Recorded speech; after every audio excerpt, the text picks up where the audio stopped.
queridos hermanos, Dios le continúe bendiciendo, sean todos bienvenidos. Vamos a empezar compartiendo un anuncio importante para todos los oyentes.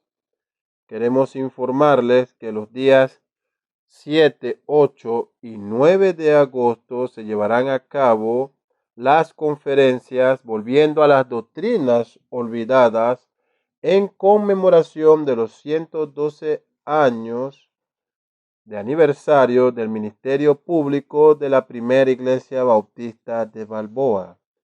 Para esta ocasión vamos a tener un ciclo de conferencias iniciando el viernes 7 de agosto desde las 6 de la tarde hora Panamá con el doctor Alonso Ramírez y el tema La Iglesia de Cristo, su ministerio y la predicación del Evangelio en tiempo de COVID-19. Luego, el sábado 8 de agosto tendremos la segunda conferencia a cargo de nuestro hermano pastor, el doctor David Barceló, desde España, quien nos traerá el tema Una iglesia llena de gozo en tiempos de crisis. El domingo 9 de agosto tendremos al pastor José Lam con la exposición de la palabra de Dios y el tema La promesa de Dios a su pueblo. Esto será a las 11 de la mañana el día domingo. Y el cierre de estas conferencias estará a cargo del pastor Andy de la Cruz el domingo 9 de agosto a las 4 de la tarde con el tema Ni vieja ni nueva normalidad, volvamos a la senda antigua. Todas estas conferencias serán transmitidas a través de los canales de YouTube y de Facebook de la iglesia y usted podrá encontrar más información acerca del horario y también información acerca de los exponentes en las redes sociales de la iglesia y en la página web. Es importante, querido hermano y oyente, que tenga en cuenta que todos los horarios mencionados son en base a los horarios de la ciudad de Panamá. Usted tendrá que hacer la conversión de su horario local si se encuentra fuera del país de Panamá. Con esto, hermanos, los animamos a que pueda anotar en su agenda estas conferencias que serán de gran edificación para su vida. Estamos seguros que el Señor usará a estos hombres para poder traernos su palabra y ayudarnos en nuestro crecimiento espiritual. Tome nota entonces, el día 7, 8 y 9 de agosto, conferencias volviendo a las doctrinas olvidadas. Muy buenas noches, estimados hermanos, que Dios le continúe bendiciendo. Sean bienvenidos a este tiempo de estudio bíblico que tenemos los miércoles desde las 7 de la noche. La verdad que es un gran tiempo que el Señor utiliza para que meditemos en su palabra. Quiero pedirle en este momento que podamos presentarnos a Dios en oración. Oremos. Padre nuestro que estás en los cielos, santificado sea tu santo nombre, Señor. Gracias te damos por tus muchas bendiciones para con la vida de cada uno de nosotros. Porque provees tu gracia, Señor, tu misericordia y tu cuidado en nuestras vidas, aun sin que nosotros lo merezcamos, Señor. Sabemos que ofendemos tu santa ley y nos oponemos a ti con nuestras vidas y nuestro pecado, Señor. Por eso nos arrepentimos, Padre, y clamamos por tu misericordia y perdón para con nosotros. Pidiéndote que tú a través de la obra de tu Jesucristo, Señor, nos restaures y nos levantes, Señor, de nuestros pecados, nos limpie nuestros males y nos dé, Señor, fortaleza a través de tu Espíritu Santo que has prometido a tus hijos para que podamos, Señor, caminar en santidad para honra y gloria de tu nombre, Padre. Señor, ahora que abrimos tu palabra, te queremos pedir que tú nos ilumines a través de tu Santo Espíritu, nos dé sabiduría y entendimiento, Señor, para exponerla a mí y también, Señor, que des entendimiento a tus hijos que escuchan la palabra para que apliquen, Señor, todas estas verdades que tú nos has dado a su vida y que la compartan con otros. Te rogamos estas cosas, Señor, en Cristo Jesús, tu Hijo. Amén. En esta ocasión, hermanos, quiero pedirle que pueda abrir su Biblia en el Evangelio de Juan, en el capítulo 17. Vamos a tratar de tener unos cuantos estudios, unos 2 estudios sobre el capítulo 17 del Evangelio de Juan. Y vamos a empezar con esta primera parte que trata sobre esta oración de nuestro Señor Jesucristo. Y leo de la siguiente manera. Estas cosas habló Jesús y levantando los ojos al cielo, dijo: Padre, la hora ha llegado. Glorifica a tu Hijo, para que también tu Hijo te glorifique a ti, como le has dado potestad sobre toda carne, para que dé vida eterna a todos los que les diste. Y esta es la vida eterna, que te conozcan a ti, al único Dios verdadero, y a Jesucristo a quien has enviado. Yo te he glorificado en la tierra, he acabado la obra que me diste que hiciese.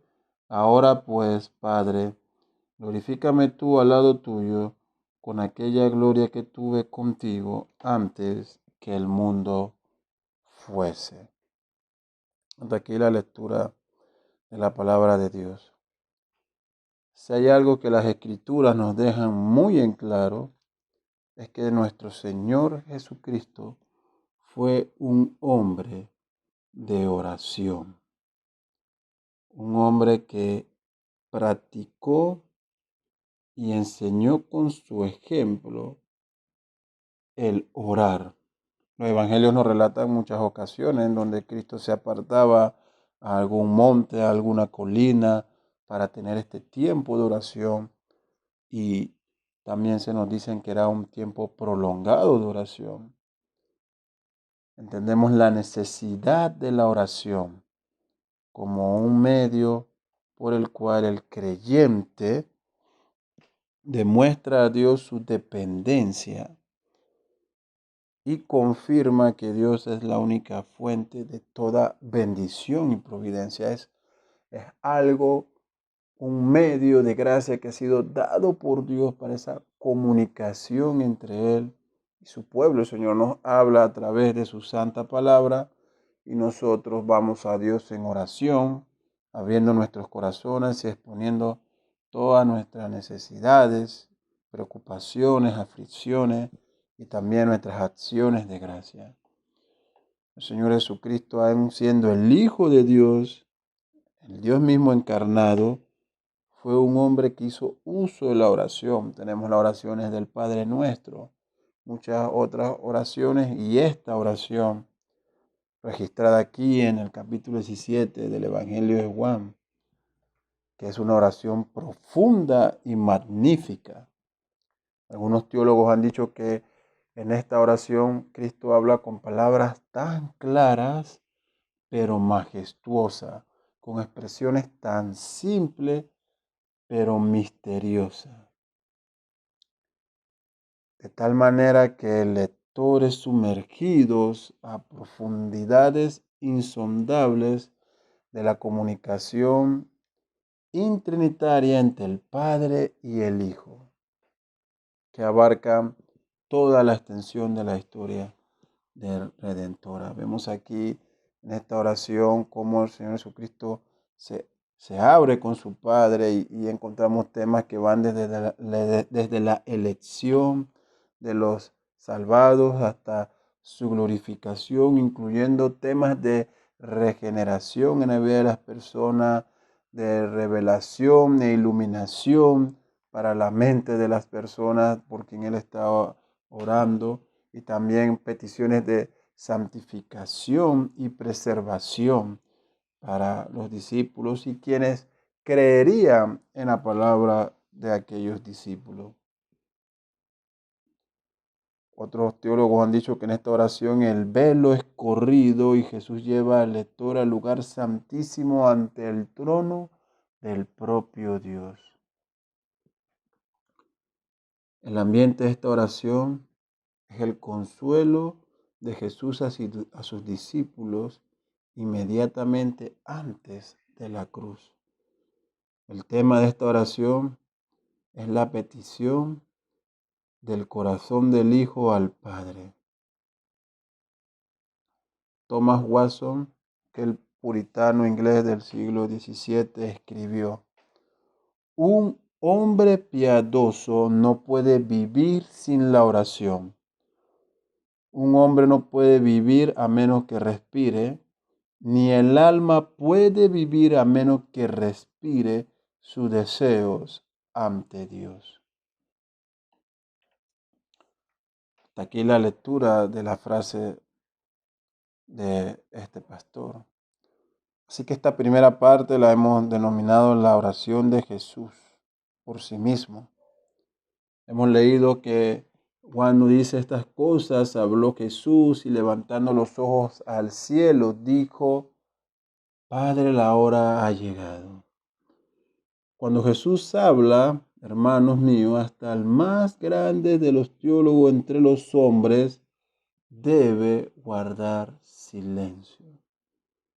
Las palabras de Jesús son las más importantes para el creyente hoy y para la iglesia de Cristo hoy. Cuando decimos en el lema de las conferencias que vamos a tener pronto en los días 7, 8 y 9 de agosto, cuando decimos volviendo a las doctrinas olvidadas, nos referimos a este hecho de volver a las palabras de Cristo, de volver a lo que Dios ha dicho a través de su Hijo Jesucristo. Y que hoy estas palabras han sido olvidadas y desechadas por el mundo y por parte de la iglesia evangélica. Han olvidado las palabras de Jesús, han abrazado la palabra de hombres y práctica de hombres, olvidándonos la revelación dada por nuestro Señor Jesucristo. La iglesia de Cristo está prestando su oído, inclinando las palabras de hombres y aún de estas mujeres que anuncian un supuesto evangelio. Hermano, yo no quiero que usted escuche a nadie más hoy que al mismo Cristo y a aquellos hombres que han sido llamados por Dios para pronunciar y recordarnos la palabra de Cristo a través de una predicación fiel del Evangelio. Presta atención hoy a las palabras de Jesús. Estas enseñanzas que como iglesia predicamos tienen como centro a Cristo. No descansan en opinión alguna de hombre o de organización. Son las palabras del Hijo de Dios guardadas por su iglesia y que tenemos recopilada en las Santas Escrituras, la que conocemos como la Biblia. Allí está, a su alcance, accesible, este sagrado libro que contiene toda la palabra de nuestro Señor Jesucristo, la revelación de Dios. Jesucristo dice: Padre, la hora ha llegado. El acto más grande se consumaría en las próximas horas. Después de esta declaración, Jesús tenía clara su misión de salvar a muchos. El drama que se desenvuelve en la historia de la redención había alcanzado su auge. Los planes hechos desde el pasado eterno culminaban en este momento previo a la cruz. Había venido la hora en que el Hijo del Hombre se ofrecería como la única expiación perfecta en sacrificio por el pecado de los hombres. Llegó la hora en que aquel que no tenía pecado se haría pecado por los elegidos, para que nosotros fuésemos hecho justicia de Dios en él, como se nos dice en 2 Corintios 5:21. Glorifica a tu Hijo para que también tu Hijo te glorifique a ti. Aquí notamos un ejemplo del mismo Jesús en cuanto a unos fundamentos principales de la iglesia cristiana y de la doctrina reformada. Soli Deo Gloria, o solo a Dios la gloria. Dios es el centro de todas nuestras acciones para que Él reciba toda la gloria. Jesús nos da el máximo ejemplo de buscar la gloria de Dios. Su enfoque predominante había sido siempre glorificar a su Padre, someterse por completo a la voluntad en todo, incluso hasta el final, incluso hasta la muerte.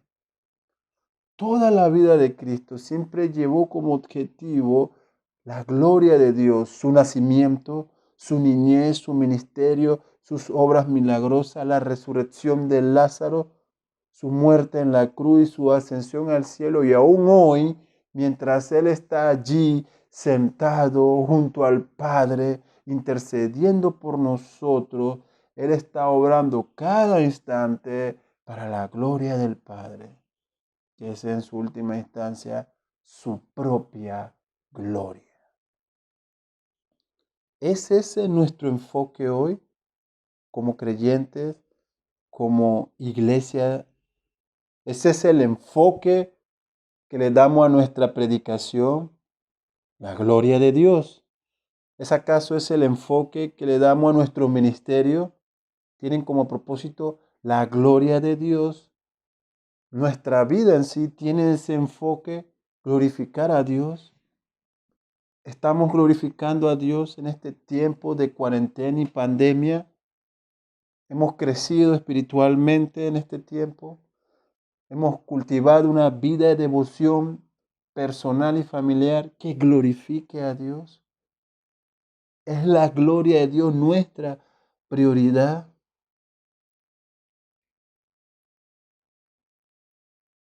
Cristo buscó siempre y ha buscado siempre la gloria del Padre, y nosotros debemos imitarlo.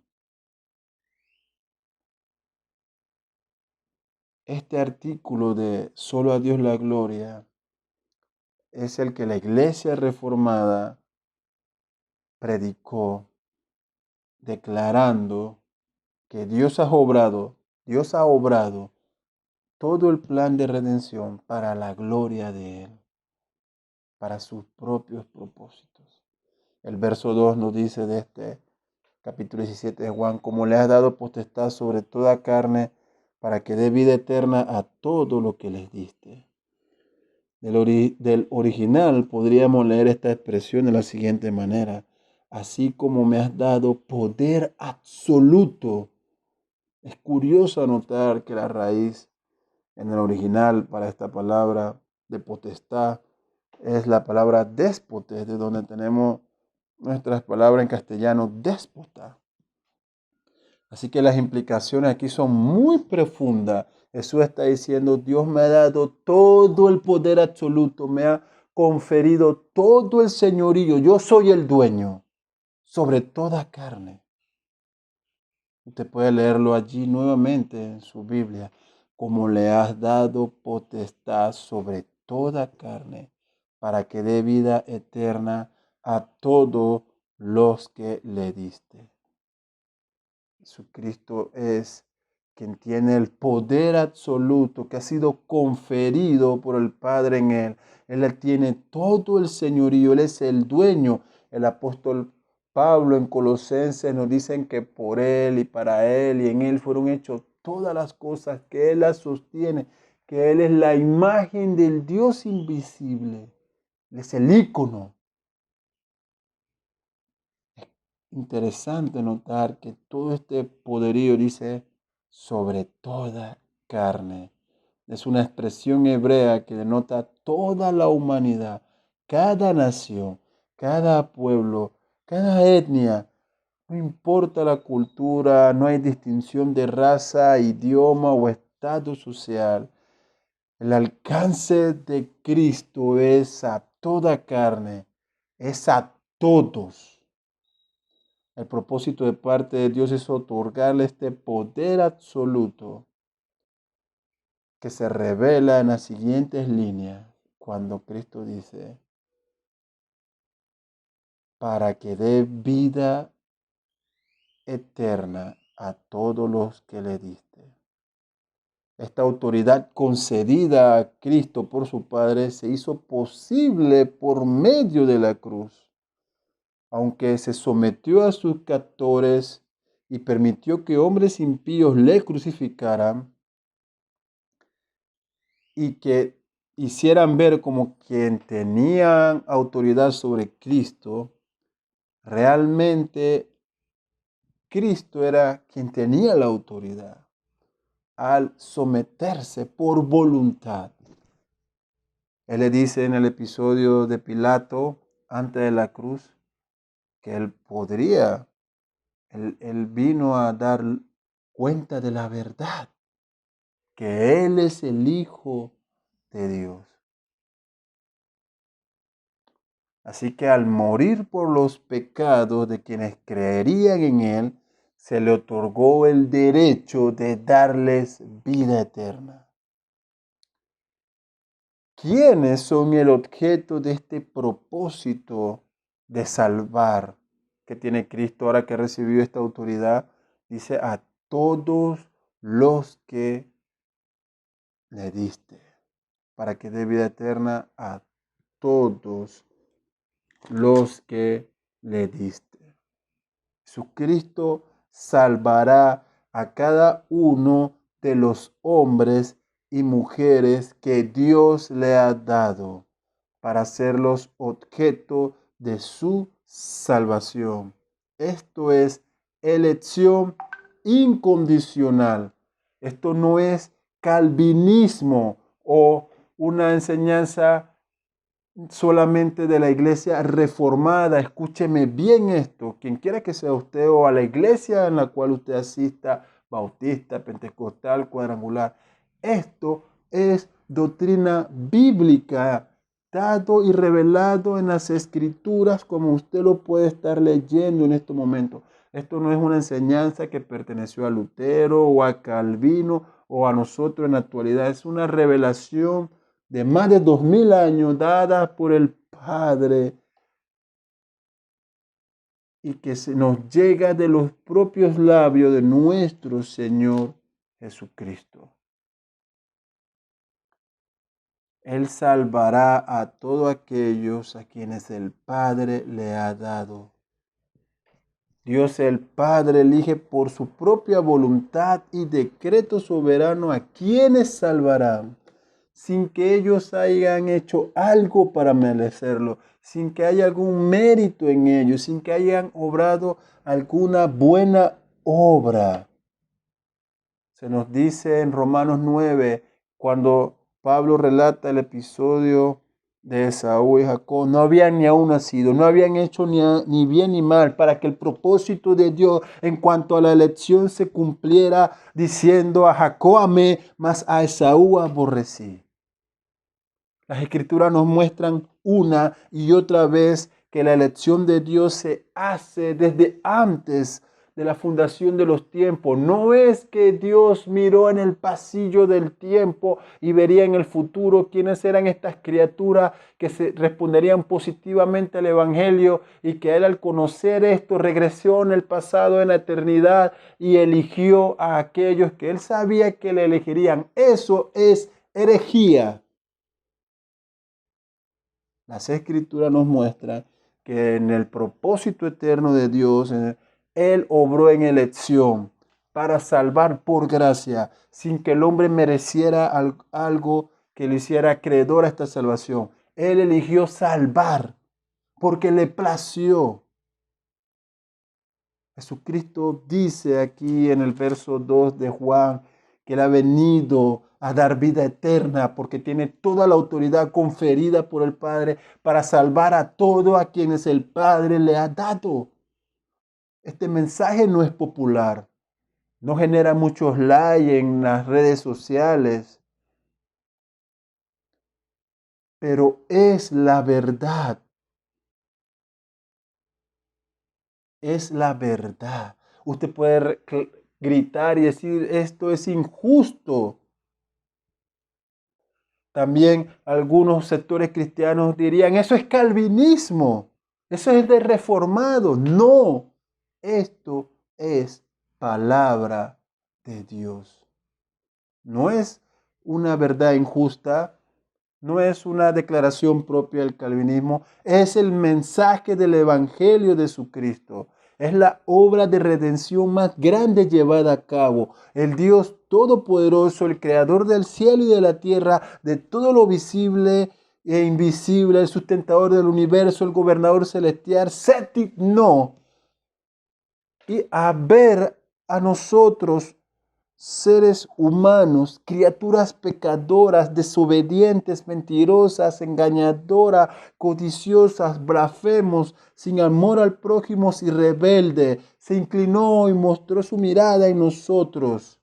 Y en su gracia, para mostrar su misericordia, le plació dar todo el poder absoluto a su Hijo Jesús, para que por medio de su muerte expiatoria en la cruz trajera el don de salvación para darle vida eterna a quienes el Padre eligió como objeto de su misericordia desde la eternidad.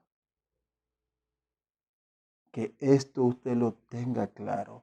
Si hay algo que usted debe recordar cada día, es que esta salvación de la cual usted goza hoy, usted no la merece y no ha hecho nada para ganarlo, porque todo ha sido una obra de Cristo. Es una obra de Dios. El Salmo nos dice, Él nos salvó por amor de su nombre. Pastor, lo que usted está enseñando aquí es elección incondicional y expiación limitada. Dios está eligiendo a aquellos de manera libre según su soberanía, sin que hayan hecho algo para ser salvo, y está solo proponiendo o haciendo efectiva la salvación para este grupo elegido. Pastor, eso es calvinismo. No, esas son las sagradas escrituras.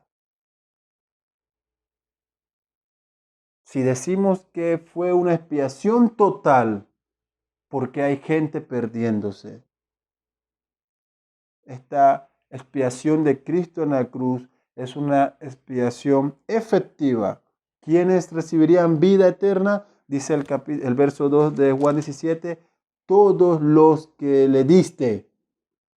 Hay un grupo a quienes Dios ha elegido, que yo no sé quiénes son, que ningún hombre sabe quién es. Por eso predicamos el Evangelio. La misión de la iglesia y del cristiano es ir, predicar, enseñar, llevar el mensaje de salvación. Dios salva entonces de manera libre, como Él lo ha elegido hacer, a esta humanidad, llamando a sus hijos al arrepentimiento.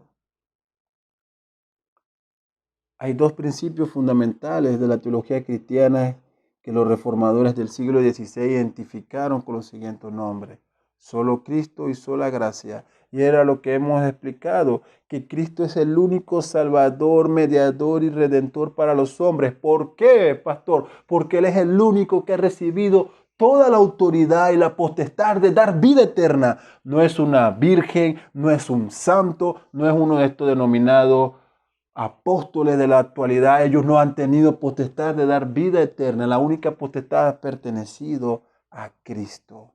Él ha dicho en Juan 14, Él es el camino, la verdad y la vida, y nadie, absolutamente nadie irá al Padre si no es a través de Él. Jesucristo no es una opción más, no es un camino más, Él es el único camino. En este pasaje lo observamos en el hecho de que Él es el único que ha recibido potestad para dar vida eterna. El otro principio, que es la sola gracia, es esto que hemos explicado. Es el favor inmerecido de Dios. Es la acción libre de Dios a beneficio del pueblo que Él ha elegido. Es un acto en el cual Dios, como soberano, decide salvar y otorgar este perdón de pecados, el don de arrepentimiento, la fe en Cristo, y justificar a estas personas para ser los hijos suyos, porque a Él le plació hacerlo, y de esta manera mostrarle a este mundo pecador que Él muestra y ofrece misericordia a quien quiere. como se lo dijo a Moisés. Y como Pablo cita en Romanos 9, tendré misericordia de quien quiera tener misericordia. Jesús dijo en Juan 3, 35 al 36, el Padre ama al Hijo y todas las cosas ha entregado en su mano. El que cree en el Hijo tiene vida eterna, pero el que rehúsa creer en el Hijo no verá la vida, sino que la ira de Dios está sobre él. El verso 3 nos dice, y esta es la vida eterna, que te conozcan a ti, al único Dios verdadero, y a Jesucristo a quien has enviado. A diferencia de las afirmaciones pluralistas de la cultura religiosa contemporánea, la vida eterna solo se entrega a quienes conocen y han sido conocidos por el Padre. La palabra griega para conocer en este texto da el sentido de un conocimiento profundo. No implica solo un conocimiento intelectual, sino una relación íntima de amor, una relación profunda. ¿Conocer a quién? Dice Jesucristo, al único Dios verdadero. Y eso solamente es posible a través de conocer a Jesucristo, a quien el Padre ha enviado para que le revelara. El apóstol Pedro frente a los líderes judíos, esto usted lo puede encontrar en Hechos 4, del 11 al 12, él dice, este Jesús es la piedra reprobada por vosotros los edificadores, la cual ha venido a ser cabeza del ángulo y en ningún otro hay salvación, porque no hay otro nombre bajo el cielo dado a los hombres en que podamos ser salvos. Solo es Cristo, el único nombre, solo Cristo.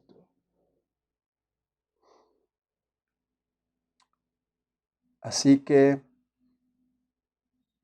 alguno de ustedes puede estar diciendo, entonces, pastor, usted está diciendo que debo conocer a Dios, que debo estudiar la Biblia.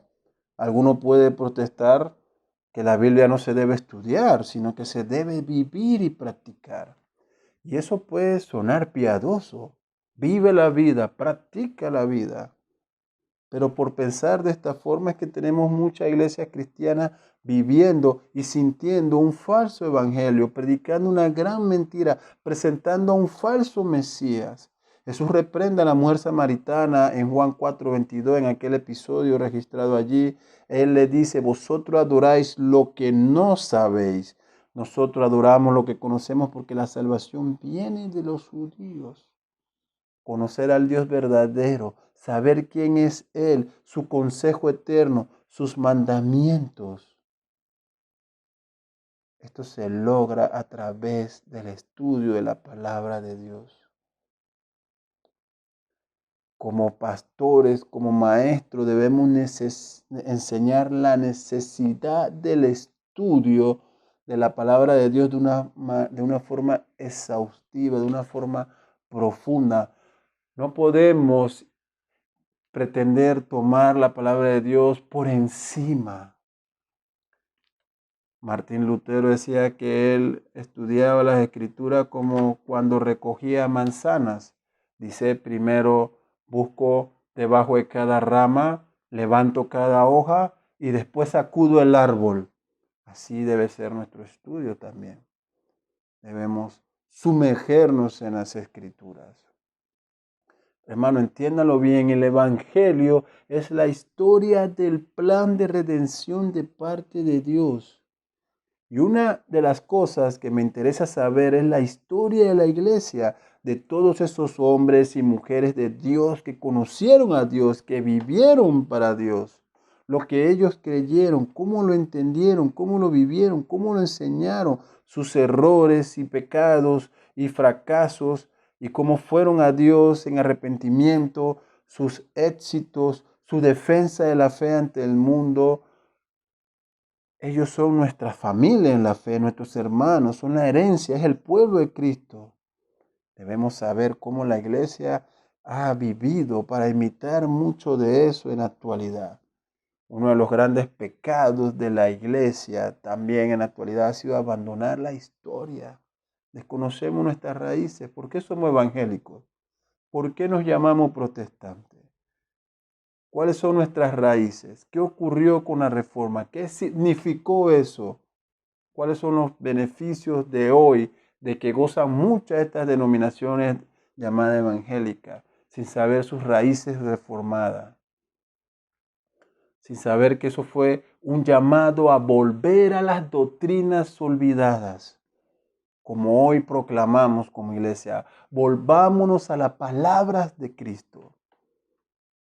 Y esta es la vida eterna, que te conozcan a ti, al único Dios verdadero y a Jesucristo a quien has enviado. Este verso retumba en mi mente. ¿Cómo puedo recibir este don de la vida eterna? Cristo dice que te conozcan a ti, pero es necesario que Dios se nos revele. Querido oyente, si tú estás sin Dios, si tú no le has conocido, tu fin es el infierno. Ve a Él en oración, arrepiéntete de tu pecado, pídele que Él se te revele a tu vida. En Oseas 4:6, el profeta dice: mi pueblo fue destruido porque le faltó conocimiento. Por cuanto desechaste el conocimiento, yo te echaré del sacerdocio, y porque olvidaste la ley de tu Dios, también yo me olvidaré de tus hijos. ¿Por qué hay tanta falsedad en la iglesia cristiana hoy? ¿Por qué si Jesucristo no ha revelado al Padre en su santa palabra, como Él dice, y a través del estudio de la Escritura y de la lectura de la Biblia podemos conocer a Dios, conocer el plan de salvación, el camino de la vida eterna? ¿Por qué hay tanta falsedad hoy? Si vemos lo que Oseas dice, lo que acabamos de leer, hay falta de conocimiento. La esencia de la vida eterna es la participación en la vida de Cristo. Así dice el pastor MacArthur. Él dice que esta esencia en la participación de la vida de Cristo, bendita y eterna, mediante la unión con Él, es la vida de Dios en el alma del hombre. Los creyentes poseen la paz, el amor y el gozo de Cristo porque tienen la vida de Él en ellos. La vida predeterminada por Dios para los redimidos es una vida de comunión compartida con Él. Hasta aquí la cita. Que te conozcan a ti, dice, al Dios verdadero y a Jesucristo a quienes ha enviado. No que conozcan un Dios producto de nuestra imaginación o de la imaginación judía de aquel entonces, sino que conozcan al Dios verdadero, al Padre como revelado en el Hijo y a Jesús como el enviado de lo alto, como la revelación de Dios. Adoramos al Dios revelado en la Biblia y no a un Dios hecho a nuestro antojo, no a Dios es mi amigo, mi pasiero, no, al Dios soberano que se nos revela en la Escritura. Este es el Dios verdadero, aquel Dios que dice que es santo y sin santidad nadie le verá nunca. Aquel Dios que dice en Romanos capítulo 1 que su ira se revela todos los días contra el impío. Ese es el Dios que conocemos y que no es revelado en la Escritura y al que todo hombre debe conocer para poder ser salvo. Del verso 4 al 5 dice: yo te he glorificado en la tierra, he acabado la obra que me diste que hiciese. Ahora pues, Padre, glorifícame tú al lado tuyo con aquella gloria que tuve contigo antes que el mundo fuese. Hermano, Jesucristo, a diferencia de nosotros, los hombres, el único que puede decir: he hecho la voluntad perfecta del Padre. Y aún más es en base a esta perfecta voluntad de obediencia de parte de Jesús que nosotros somos aceptos ante Dios. El deleite más grande de Jesús es llevar toda gloria a Dios por medio de hacer la voluntad del Padre. ¿Es esto de igual forma nuestro deleite hoy? La recompensa del Padre ante la obediencia de Jesús la notamos en el ruego hecho por Jesús. Glorifícame con aquella gloria que tuve contigo antes que el mundo fuese. Esta declaración nos muestra la eternidad del Hijo, la unidad con el Padre, la misma esencia. La obra de Cristo la podemos entender en estas oraciones hechas por Él cuando dice: Padre, glorifícame, he acabado tu obra, he hecho lo que me pediste, glorifícame ahora al lado tuyo. Martín Lutero comenta diciendo: Señor Jesús, tú eres mi justicia, así como yo soy tu pecado. Has tomado sobre ti todo lo que soy y me has dado y cubierto con todo lo que tú eres. Tomaste sobre ti lo que tú no eres y me diste lo que yo no soy. Hermanos, meditemos en esta noche sobre la necesidad que tenemos de conocer a Dios. El propio Cristo dijo en el verso 3 de Juan 17, y esta es la vida eterna, que te conozcan a ti, al único Dios verdadero, y a Jesucristo a quien has enviado. Que Dios le continúe bendiciendo. Oremos. Señor, gracias Padre por mostrar tu misericordia a nosotros cuando no la merecíamos. Señor, si hay algo que hemos hecho es pecar contra ti. Somos culpables, Señor, y merecemos la condenación por nuestros actos. Sin embargo, Señor, tú en tu gracia te revelas en misericordia, proveyéndonos, Señor, por medio de Jesucristo, esta gran salvación. Gracias, Padre. Ayúdanos a seguir perseverando en la fe, para gloria de tu nombre. Amén.